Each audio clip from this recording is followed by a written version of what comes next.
I'm going to do a series on conflict because there's a lot to talk about regarding conflict. But this first video is going to just be about understanding that you don't understand everything.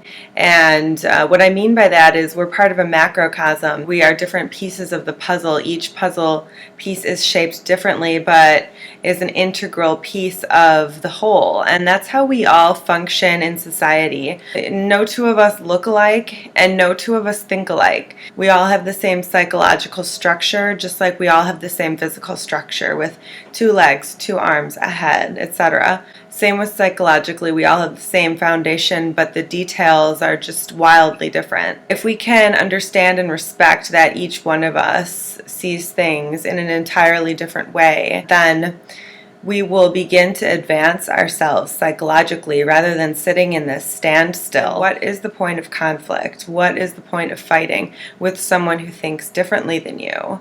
Every well-intentioned person in the history of mankind has fought for their beliefs. What are you really fighting for?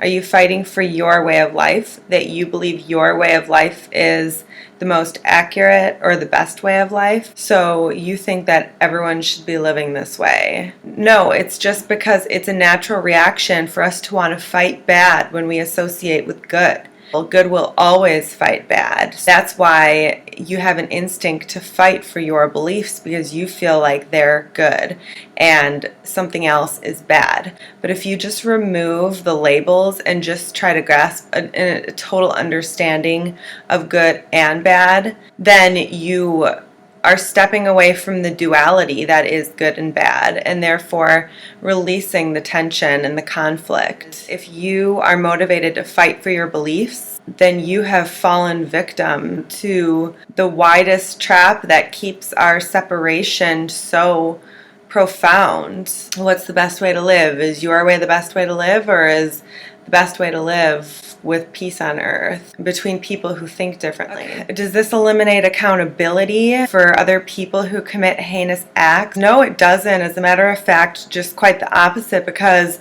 we relinquish responsibility when we classify the person who committed murder as mentally ill, because we're unwilling to understand them. We put them in a category that we don't associate with, therefore we don't have to understand them. We're classifying one another as good or bad rather than recognizing that each single one of us has good and bad within us. By categorizing someone as bad, you've basically just shut them away in a file that says do not disturb, never to be thought of again. In other words, you're suppressing your problems. You're not dealing with them actively. And what happens when you don't deal with your problems actively? Like, what happens when you ignore a bill for 6 months? It shows up at the most inopportune time, significantly more expensive than it would have been if you just paid it to begin with. Same with people and problems. If you just choose to ignore them, then they exasperate. They don't go away. If you can just seek to understand that person, and if you don't understand, then